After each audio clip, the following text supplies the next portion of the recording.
Apa yang lo banggakan sebagai warga negara Indonesia? Sebagai Kuliner, orang gitu. Indonesia. Kalau sebagai warga negara Indonesia, apa ya yang dibanggain ya? Mikir dulu 2 bulan baru tahu jawabannya. Ntar besok-besok 2-3 generasi dari sekarang kalau bikin cerita mitos gitu di sekolah, bilangnya gitu, sekolah ini dulunya lapangan padel tau. Gitu. Udah bukan kuburan. Welcome to the club, and this is Pop Bellas Club bersama aku, Ayu Utami.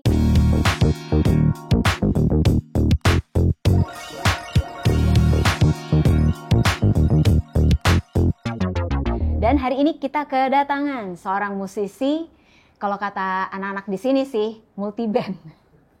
Hindia. Terima kasih Mbak sudah diundang. Sama-sama, terima kasih sudah datang ke episode perdana. Perdana ya tadi. Pop Bellas Club. Gila, aduh. Saya juga deg-degan di sini, tapi tadi udah sempat ngobrol-ngobrol sebentar ya. Iya. Behind the scene. Jadi yang pengen gue tanya pertama nih sama Bas. Seberapa jauh dari sini? Kalau dibandingin sama dulu sih jauh banget sih. Jauh banget? Jauh banget. Ini gue memberikan konteks di kepala gue sendiri ya. Bukan gue sama Tuhan yang tahu maksudnya apa gitu. Cuma kalau dibandingin sama dulu jauh banget sih. Oke, jauh banget. Apa yang gue lakukan sekarang bisa gue lakukan sekarang gitu. Ini mimpi gembel doang gitu zaman dulu ini semua. Ya. Lalu kapan terakhir kali kamu dapat tertidur tenang? Kapan ya? Kayak terakhir submit lagu-lagu Doves ke agregator deh. Enggak, tapi itu 2 hari kemudian pusing lagi. Kayak ini gimana ya listening session, ini gimana ya kayak video klip, konser, promonya gitu-gitu. Cuman selalu kayak tidur-tidur gue paling nyenyak itu di malam setelah gue nge-submit rilisan gue untuk masuk ke back end ke sistem gitu. Karena ngerjainnya tuh capek banget. Kayak ini aja mixtape yang sebenarnya sesuatu yang agak mendadak dan dikerjakannya spontannya tetap rasa capek ya. 3,5 bulan, 3,5 bulan ngerjainnya. Wah itu pas album kedua tuh 28 lagu ngerjainnya 2,5 tahun, hampir 3 tahun. Album pertama, gue selalu bilang kayak musisi itu punya seumur hidup sebagai solois buat ngerjain album pertamanya gitu. Kalau album pertama habis submit tuh rasanya bukan lega tapi bangga gitu. Kejadian gitu, aneh banget rasanya. Gue habis submit album pertama gue sebagai solois gitu. Cuman lega tuh kayak album kedua terus mixtape kemarin tuh ada banget rasa leganya. Tidurnya tuh pules banget gitu, ngorok gue kenceng banget pasti. Iya. Pas bangunnya besoknya kayak anjir, banyak yang belum dikerjain ternyata. Tapi malam itu tuh tenang banget.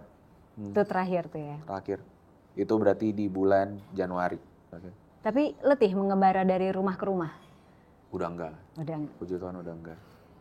Tapi dulu capek. Dulu lumayan capek. Terus sebenarnya bisakah terus mengobati walau membiru? Harus itu bukan itu retorik menurut gue. Itu sesuatu yang gue tulis retorik itu buat diri gue sendiri.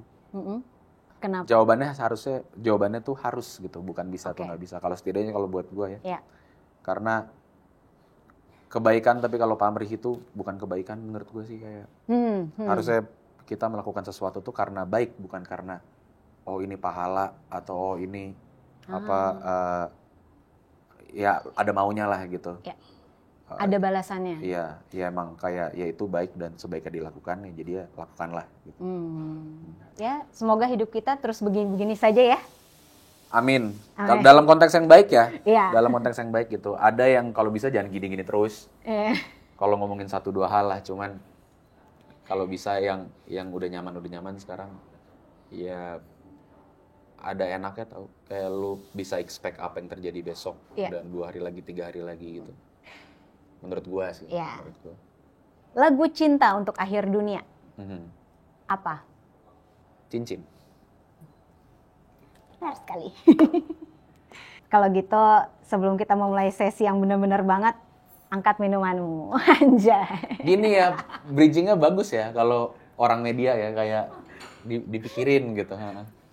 Ini speech panggung nggak ada kayak gini-gini nih. Ada yang nanya ke penonton, guys biasanya solois di panggung ngomong apa sih antar lagu? Oh gitu ya caranya. Kita kan di bulan Agustus nih, Bas. Memasuki 17 Agustus 80 tahun Indonesia berdiri. Menurut lo, bagaimana rasanya menjadi seorang musisi di Indonesia? ini dari perspektif pribadi banget ya. Yes. Gue bangga banget sama musik yang lahir oleh musisi Indonesia. Gue bangga banget melihat perkembangan musik Indonesia beberapa tahun terakhir. Bangga dan happy lah. Yeah. Siapa gue bangga yang ngerjain bukan gue gitu. Cuman gue spesifik berbicara dalam konteks output karyanya. Sesimpel kemarin gue dan kawan-kawan rombongan bisa diterima di National Stadium Malaysia gitu. Yes. 24 ribu orang kan. First National Stadium ya? First National Stadium show ever. Dengan respon sebaik itu dari kawan-kawan Malaysia tuh seneng banget gitu ngeliatnya yang kayak gila musik Indonesia tuh outreach kita tuh udah seluas itu, udah sejauh itu, udah setajam itu. Spesifik kalau ngomongin output karya. Yeah.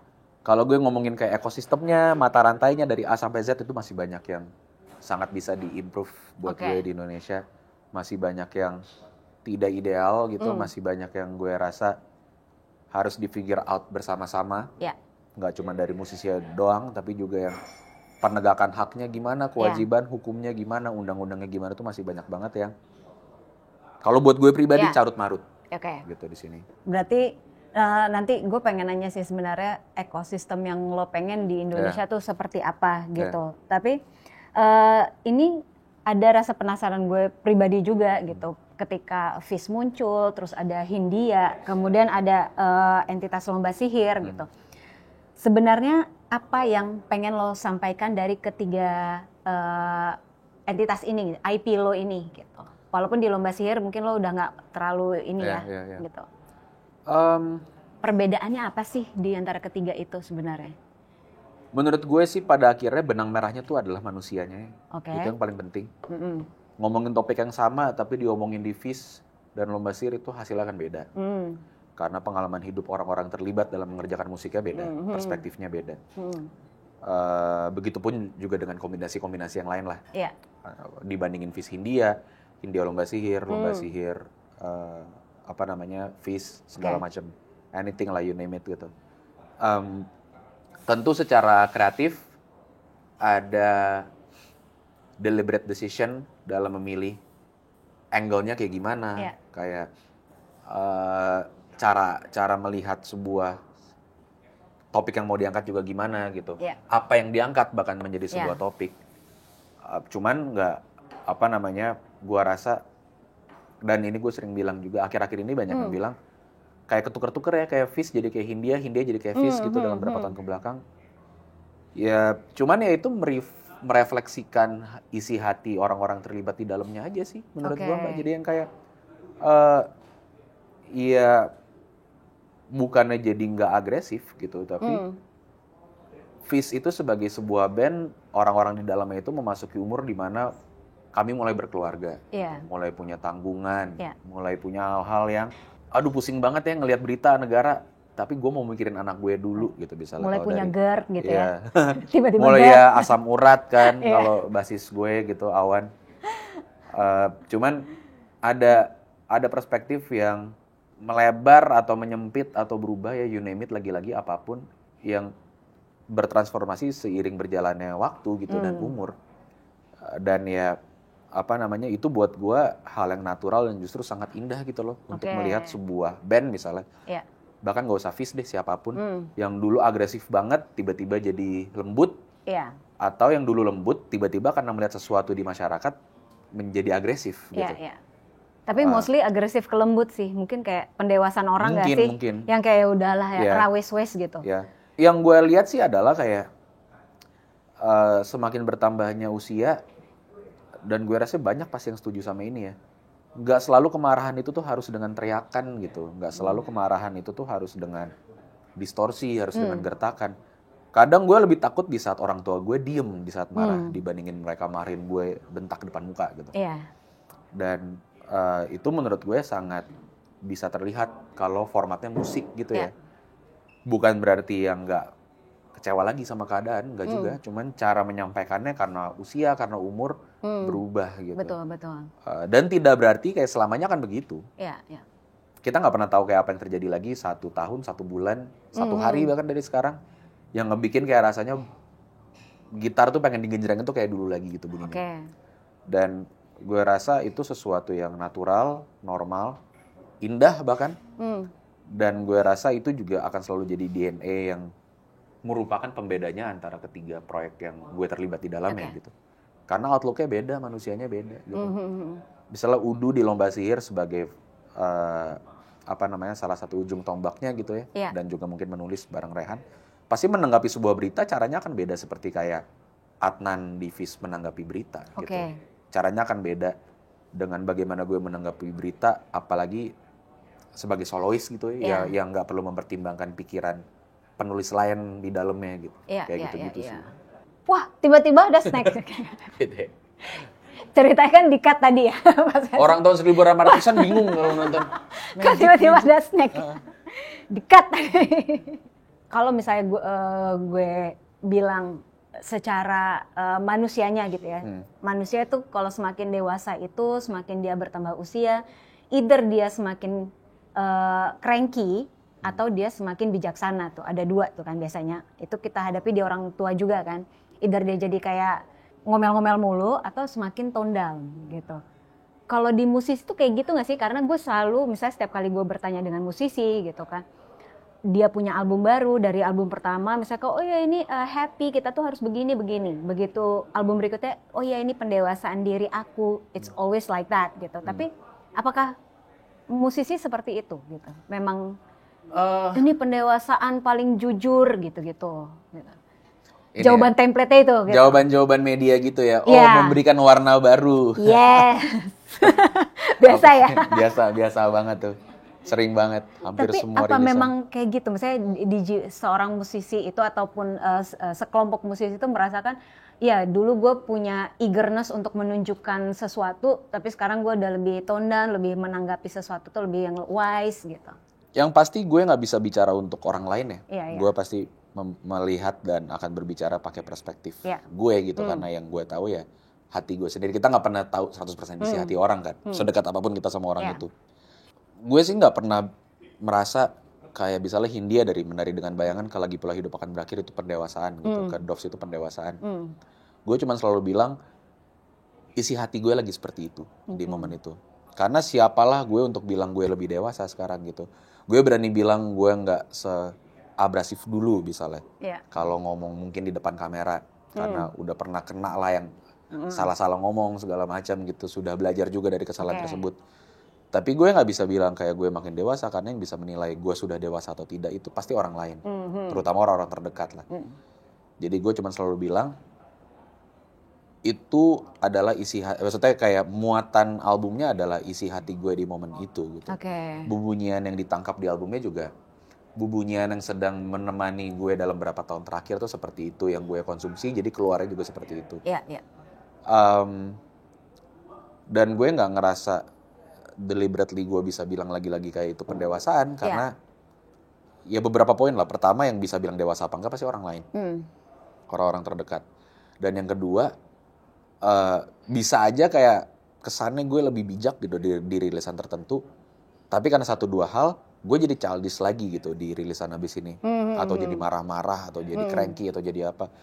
Gue rasa kayak bagaimana manusia berubah itu tuh tidak linear gitu loh, tidak selalu menjadi makin buruk, tidak selalu menjadi makin baik. Ada banyak banget, dari jutaan faktor gitu di hidup kita yang bisa mengubah itu. Sebaiknya sebagai manusia kita menjadi lebih dewasa terus ya. Tapi ini kan kesenian. Betul. Kalau mau bikin lagu saya gugu gaga bayi, nggak apa-apa gitu sebenarnya. Bahkan kalau dibandingin ya album pertama sama album keduanya Hindia gitu. Secara muatan tuh jauh lebih dewasa album pertama dibandingin album kedua. Album pertama tuh sangat menerima, sangat berusaha bijaksana gitu. Terus album kedua sampai jadi kontroversi gitu. Gue nyumpain orang masuk neraka misalnya. Album kedua figuratif ya, lalu gitu ya. Iya, figuratif ya, maksudnya yang kayak sebaik-baiknya apapun kita sebagai manusia, kita nggak mungkin kan nggak pernah dalam hati mikir yang kayak di saat dalam keadaan marah atau benci, gue sumpahin mati nih orang gitu. Walaupun itu nggak keluar di mulut, tapi pasti. Tapi di hati. Namanya spektrum emosi ya, pasti ada kebencian yang kadang-kadang lewat gitu di hati. Dan itu sangat normal, itu manusia gitu.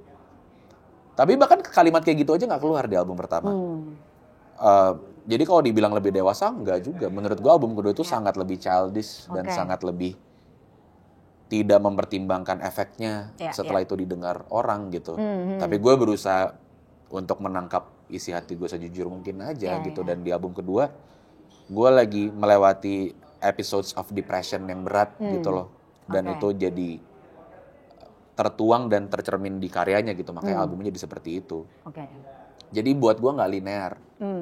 Kalau dibilang pendewasaan, harusnya album kedua LHB tuh nggak ada. Harusnya dari Menari Dengan Bayangannya langsung ke Doves aja gitu. Yang sama-sama tenang, isi hatinya segala macem. Cuman kan ternyata enggak kan. Maksudnya ternyata dalam hidup gue, ada berapa tahun gue melewati itu gitu. Ada palungnya. Dan gue rasa itu wajar dan normal aja sih. Iya sih.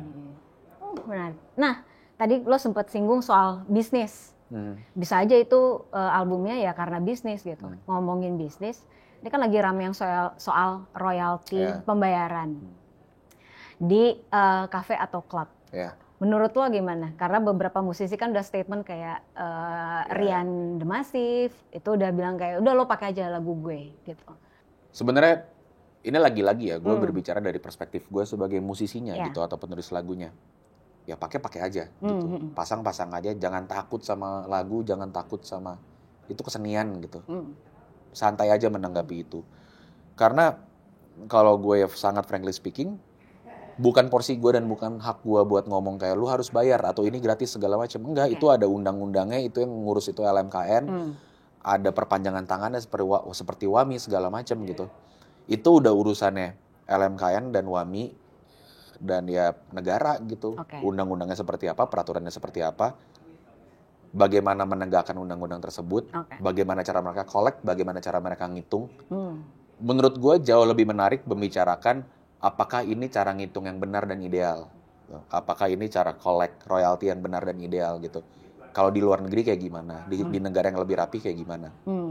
Memang di luar negeri semuanya di-collect gitu dan memang secara logikanya seharusnya ya itu memang hak ekonominya penciptanya kan. Untuk mendapatkan reward secara finansial dari lagunya disiarkan di publik gitu.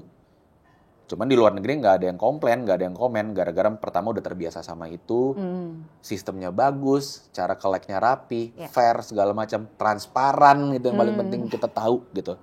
Berapa kali diputer, di tempat seperti apa, berapa banyak. Gitu. Itu kan yang menurut gue jadi polemik gitu di sini, gara-gara kayak ada upaya untuk menegakkan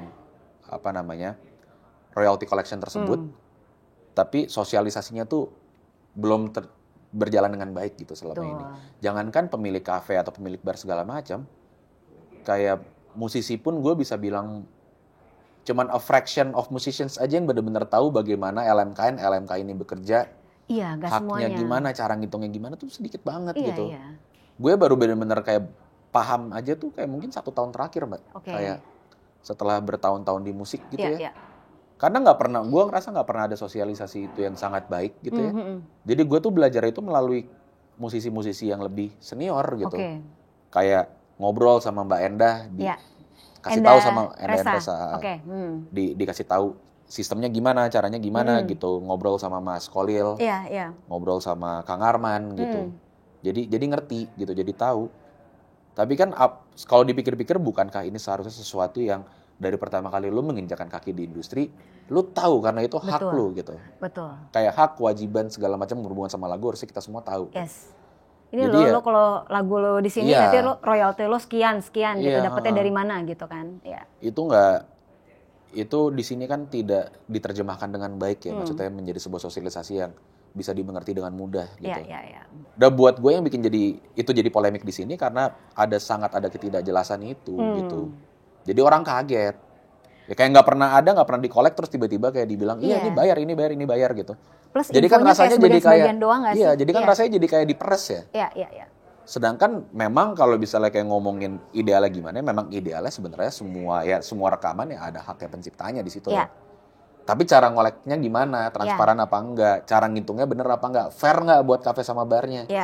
Itu-itunya kan yang belum selesai. Tapi fokusnya adalah lu bayar gitu. Gimana orang nggak kaget gitu menurut gue. Langsung reels.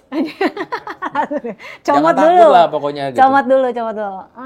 Karena lagi-lagi ya gitu kan. Maksudnya gue pun sebagai musisi kan juga sama-sama subjek gitu di situ. Bukan gue yang bikin aturan, bukan gue yang bisa menentukan ini gratis, ini bayar segala macam ya. Karena gue sebagai musisinya nggak punya power untuk kayak jadi orang yang datang dan ngolekin uangnya gitu. Iya, Bukan itu juga porsi gue. Porsi gue adalah bikin lagu yang ada gunanya buat diri gue, buat orang lain gitu. Udah, that's it gitu. Ya buat gue ini udah porsinya negara, Mbak, buat beresin. Harusnya. Iya, maksudnya sekarang kan jadinya jadi kesannya ada perang sipil kan. Iya. Antara musisi, antara pencipta lagu, segala macam. Sesuatu yang gak mungkin kejadian kalau undang-undangnya jelas, aturannya jelas, semua penegakan hukumnya, prosesnya juga jelas. Dari atas sampai bawah tahu gitu caranya gimana, cara ngitungnya juga jelas. Transparan, nomor 1 transparan sebenarnya. Reportnya bagus, bisa dibaca. Iya. Tapi ini ada yang jelas. Kalau lo terpilih sebagai salah satu musisi yang disorot di campaign Here's to the Dreamers dari Apple. Masuk. Yes. Jadi temanya nih Dreams Beyond. Nah, karena kayaknya memang cocok sih. Tadi kayak di awal kita ngobrol juga lo bilangnya kan lo juga nggak menyangka bisa ada di titik ini sekarang gitu kan. Berarti dengan terpilihnya dari Indonesia adalah Hindia, tanggapan lo apa? Yang pasti happy banget ya. Yang pertama yang kayak who would have thought gitu, lagi-lagi kembali ke obrolan kita di awal banget tadi gitu loh. Ini sesuatu yang gue nggak pernah nyangka gitu. Maksudnya nggak usah bahkan ngebayangin kayak dapet kesempatan ini deh sama Apple gitu, sama Apple Music. Tapi sesimpel kayak gue bisa di interview gitu, ngomongin musik gitu sebagai musisi. Ini sesuatu yang gue nggak pernah nyangka dari dulu gitu. Yang gue tahu dulu ya kayak ya musik tuh hobi gitu. Musik tuh hobi. Yang kalau kata orang tua nggak menghasilkan apa-apa. Nggak menghasilkan apa-apa. Tapi gue mengerti banget. Jadi videografer gitu kan. Bikin podcast sih, bikin podcast gitu. Tapi gue ngerti banget, maksudnya kalau ini belok sedikit gitu ngomongin orang tua kayak kenapa generasi mereka takut kalau anaknya jadi musisi. Ini mirip ya sama pertanyaan sebelum ini ya. Karena sistemnya nggak jelas, maksudnya yang kayak hak dan kewajibannya apa juga nggak jelas gitu. Cara dapat uangnya dari mana? Ada serikatnya nggak segala macam? Bingung, kita di sini semua bingung. Jadi ya ngerti banget kalau orang tua tuh takut karena kita mungkin di keluarga kita bisa ngitung pakai jari gitu. Total berapa kerabat terdekat yang jadi arsitek, yang jadi dokter. Betul. Walaupun menghasilkan, tapi kayak kita nggak menahu sangat detail dunianya kayak gimana kan. Apalagi seniman gitu loh, apalagi musisi. Mungkin kayak di era itu, apa nanti anak kamu gitu. 1/50 gitu mungkin dari sebuah keluarga besar tuh yang benar-benar musisi dan bisa hidup dari situ gitu. Dan ya nggak heran kalau ada ketakutan itu. Nggak heran juga kalau dulu orang tua gue kayak bukan sangat tidak suportif ya, tapi kayak tidak menyarankan gue terlalu banyak bergumul waktunya di musik gitu. Ya mimpi aja gitu. Dari dulu tuh mimpi aja yang kayak emang ngapain spend time segitu banyak keluar sampai kalau kata bokap gue bilangnya keluyuran sampai subuh buat ngerjain musik segala macam. Emang bisa jadi apaan? Ya jadi nih Pak. Iya. jadi nih.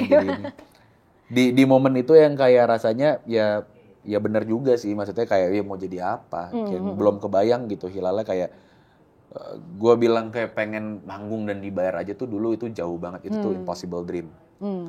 Terus fast forward beberapa tahun kemudian itu kejadian gitu, walaupun bertahap ya, dikasih nasi goreng dulu gitu. Biasanya gitu. Buat berlima. Iya serius, nasi goreng. Biasanya gitu ya. Kayak total rombongannya 7 bisa lah, nasi gorengnya 6 kan nyebelin ya. Kayak, panggung pertama tuh apa, di mana? Panggung pertama banget. Ada beberapa versi, ada panggung pertama benar-benar pertama sebagai manusia. Ada panggung pertama sebagai Fish juga ada panggung pertama yang serius sebagai Fish di luar lingkungan kampus juga ada gitu. Beda-beda lah semuanya.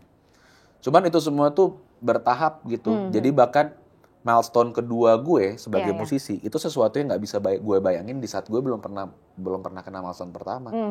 Karena dulu di idea of manggung dibayar aja tuh itu sesuatu yang jauh banget gitu. Itu tuh mimpi gembel banget gitu yang kayak gak mungkin banget. Udah dapet panggung aja udah happy ya? Iya, dulu tuh bisa manggung aja tuh happy gitu. Dulu punya manajer yang nyariin kita panggungannya tuh kita nggak tahu gimana caranya. Terus habis itu kayak manggung dibayar aja tuh jangan dibayar, manggung di cover uang transport sama uang makan itu udah another dream gitu. Iya. Habis itu kayak naik lagi kayak dibayar tapi cuma uang produksi doang gitu. Itu tapi buat latihan juga. Iya, pecah juga, nggak jadi apa-apa juga. Bisa rilis album. Terus tiba-tiba yang kayak punya partnership dengan pihak-pihak musik yang lain gitu yang ngebantu distribusi segala macam, itu udah mimpi lagi. Jadi bertahap gitu, dan gue selalu berusaha celebrate small wins gue yang dulu tuh cuma mimpi tapi kecil-kecil banget gitu. Karena nggak mungkin bisa sampai gede kalau nggak ada jalan setapaknya pelan-pelan kan. Cuman makin ke sini gue makin berani untuk punya mimpi yang gue belum bisa ngebayangin jalan setapaknya 3-4 langkahnya tuh apa. Kalau dulu tuh satu persatu banget gitu. Ya udah deh, yang penting dapat manajer dulu gitu. Habis itu kayak ya udah yang penting dibayar dulu berapapun kecilnya. Ya udah yang penting bisa dapat 3 panggungan dulu sebulan atau 1 sebulan gitu. Kalau sekarang itu jarak itu udah berani agak jauh karena ternyata itu possible gitu yang kayak gue bilang. Sekarang sebulan berapa panggungan? Kalau digabung Vis India 18, 16.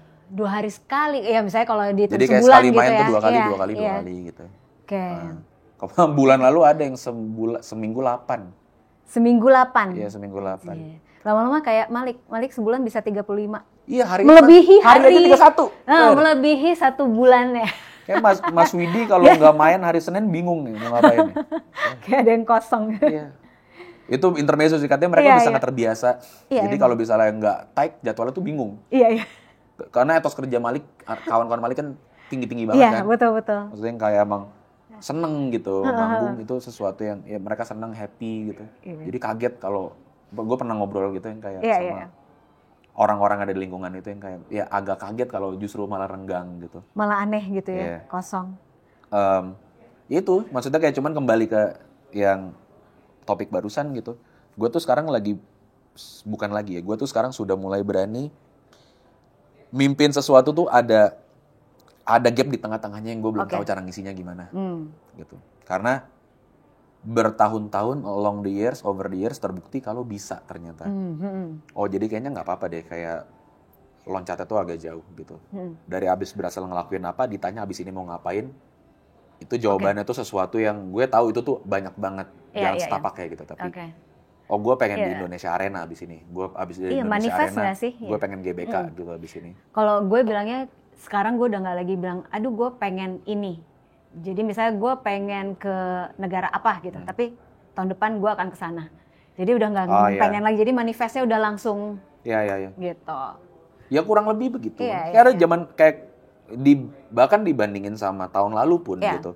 Tahun lalu kalau misalnya kayak gue datang dengan bentuk diri gue sendiri ke mimpi gue, terus gue bilang kayak lu tahun depan akan main di tenis indoor dan sold out, ketawa gue. Mana mungkin, nggak bisa. Pertama mahal. mahal banget lur. Serius, buset deh. Venue-venue Jakarta tuh gila banget gitu. Kayak lu harus yakin banget sama hitungan bisnisnya, sama kekuatan musik lu, sama fanbase lu gitu, buat berani gitu ambil leap of faith itu gitu. Tapi tahun lalu pun kalau gue dibilang lu akan main tenis indoor, gue nggak percaya. Gitu. Bukan main as in main doang ya, tapi itu acara lu. Gitu. Yang lu ngatur semuanya, flow-nya segala macam. Tapi tahun ini kejadian gitu. Mungkin tahun ini pun kalau misalnya kayak gue bilang kayak lu akan main di Indonesia Arena, masih ada sedikit ketawanya gitu. Cuman karena itu kejadian, gue jadi kayak berani bilang ke diri gue sendiri, oh iya bisa, possible, ayo gitu kita figure out 3, 4, 5, 6 jalan setapak itu gimana cara nempuhnya gitu. Dan gue rasa tuh ya, kalau kayak tanda kutip ngomongin ya dream beyond gitu, apa yang lu mimpiin beyond dari sekarang gitu, itu keberanian yang, itu jawaban gue, itu keberanian yang gue baru dapatkan kayak 1 tahun belakangan ini lah. Kayak, oh bisa. Tapi terkadang memang lebih sering kitanya sendiri ya yang mengecilkan potensi diri. Emang sering kali jadi aku versus aku gitu loh. Betul. Kalau urusan gini-ginian tuh sebenarnya. Misalnya kayak Apple ngelihat lo ada, misalnya this kid is potential, misalnya gitu kan gitu. Tapi kitanya sendiri, masa sih gue bisa di Indonesia Arena, gue bisa manggung di KL atau apapun. Dan gue pun gitu. masih sering merasa seperti itu gitu. Kalau ada kayak tawaran apapun lah, mau gini-gini nggak, mau apa nggak segala macam, kayak masa gue sih gitu. Kenapa nggak dia, kenapa nggak siapa? Gue takut gitu. Cuman gue lagi berusaha membangun habit yang baik yang kayak bisa kok, udah iyain dulu. Selama tanggalnya oke, iyain dulu, bisa gitu. Kalau ngomongin Dream Beyond berarti ada dong harapan lo besar terhadap ekosistem musik di Indonesia? Ada banget. Kayak lagi-lagi balik ke situ ya. Kayak gue, ini sangat berkesinambungan dengan banyak banget yang kita omongin dari tadi gitu loh. Gue bangga banget sebagai musisi Indonesia ngelihat output karyanya teman-teman di lingkungan musik gitu. Bayangin kalau ekosistemnya udah rapi aja. Kalau rantainya A sampai Z tuh udah rapi. Kalau kita udah figure out, nggak usah semuanya tapi udah figure out lebih banyak hal dari sekarang gitu.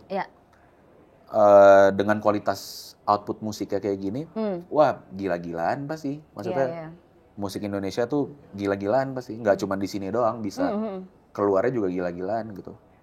Kayak gua rasa pasar musik di sini aja kan gede banget ya. Maksudnya kayak gue jarang sekali menemui musisi teman-teman gue gitu yang dari luar Indonesia yang bagus-bagus banget kualitasnya.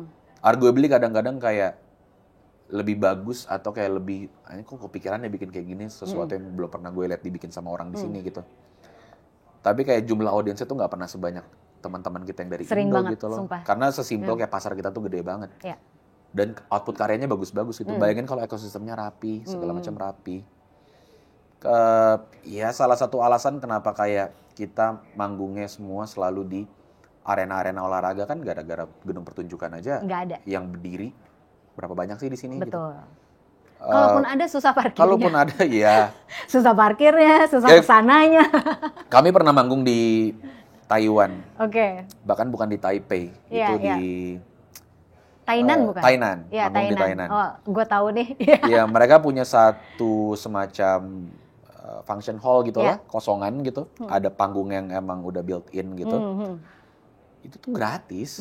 Jadi lu tinggal main aja di situ, masukin tanggal udah. Jadi ya kadang-kadang kata orang lokalnya kalau entahlah kalau siang-siang bisa dipakai ibu-ibu tai chi gitu. Tapi malamnya acara pang gitu. Malamnya pang gitu, kayak itu kan keren banget ya, maksud gue yang kayak kalau kita bisa punya satu tempat kayak gitu dengan kapasitas nggak usah gede-gede deh, 500 sampai 1000 aja dulu gitu. Di kota-kota yang emang jangan kota besar doang gitu loh, maksud gue yang kayak misalnya di Bogor ada satu, di Depok ada satu gitu, Tangerang Selatan ada satu. Itu aja tuh udah, maksudnya karena adanya public space itu kan akan ngedorong percepatan gerigi musiknya kan. Jadi orang bisa bikin acara di situ, kesempatan buat seniman baru nge-showcase karyanya tuh juga makin banyak gitu, makin luas. Kayak ya gitu, sesimpel itu gitu. Kita ngomongin public space di sini sedikit banget tempatnya, maksudnya kayak beberapa taman kota aja di privatize gitu kan, di sini jadi punya swasta. Maksudnya betul. Kita sekarang kalau misalnya mau jalan-jalan atau mau pacaran gitu, misalnya sama pasangan, mau keluar sama pasangan, pasti most of the time harus ke establishment yang kita harus bayar, minimal bayar parkir. Kayak udah di mana gitu, public space-nya di mana. Jadi kayak nggak, bahkan space buat kesenian pun juga hilang terus gitu kan. Kayak jarang banget kan, maksudnya kayak ada bener-bener galeri bisa, tapi yang state owned gitu, yang tinggal ya udah masukin tanggal aja. Di sini kita punya Taman Ismail Marzuki, tapi kan juga ya kalau cuma satu terus rebutannya sebanyak itu kan susah dapat tanggalnya. Kayak menjebalkannya itu kadang-kadang, terus pas udah ada yang sukses, udah ada yang meledak, dideketin sama politikus. Benar, sumpah. Kayak nyebelin gitu, jadinya nyebelin. Kayak lu di mana pas kayak orang-orang ini butuh support gitu. Minimal itu dulu deh, space dulu gitu space dulu Kita nggak usah ngomongin dulu yang kebijakan-kebijakannya itu ya. Iya, pelan-pelan deh gitu. Space dulu deh. Kalau kita semua punya space aja. Yang emang state owned gitu. Itu aja di greater area Jakarta nambah 5 aja, itu pasti udah ngaruh banget gitu. Terus di Jawa Barat nambah 5 juga, nambah 4, Jawa Tengah juga ada gitu. Disebar ya, jangan semuanya kayak di Semarang doang, di Jogja doang gitu. Di kota-kota besar harus disebar gitu. Jadi selain lapangan padel, siapkanlah area kita kan lagi musik. Nyiapin ini ya, 19 juta lapangan padel gitu. Ntar besok-besok anak-anak 2-3 generasi dari sekarang kalau bikin cerita mitos gitu di sekolah, bilangnya gitu, sekolah ini dulunya lapangan padel tau gitu. Udah bukan kuburan, udah bukan rumah sakit. Bener lagi. Jadi takut, masa iya itu. Dulu ini tempat gaul gitu. Ada atlet padel Belanda tadi lewat gitu. sebagai warga negara Indonesia, di luar lo sebagai musisi gitu, di balik segala kekurangannya, apa yang lo banggakan sebagai warga negara Indonesia? Sebagai orang Indonesia. Gitu. Kalau sebagai warga negara Indonesia, apa ya yang dibanggain ya? Mikir dulu 2 bulan baru jawabannya. Kalau sebagai orang Indonesia banyak yang gue bisa banggakan. Gue happy jadi orang Indo, gue bangga jadi orang Indo. Gue rasa kayak di lubuk hati terdalamnya gitu. Kalau specifically ngomongin budayanya, kulturnya, kayak dinamika masyarakatnya gitu. Kayaknya banyak banget yang bisa bilang, termasuk gue gitu, bangga jadi orang Indonesia. Sebagai warga negara ya, kalau kita udah spesifik ngomongin sistem, hak kita yang dipenuhi seperti apa, kewajibannya udah rata apa enggak sama hak yang kita dapatkan. Gue bingung jawabnya apa. Karena ya ada terus gitu loh, maksudnya kayak tiap kali baca berita, wah mantep banget nih, ada terus nih tiap hari ini. Ada aja gitu loh. Tiap hari loh. Tiap hari loh, literally. Iya. Makanya podcaster di sini nggak pernah kehabisan topik kan, kalau sosial politik.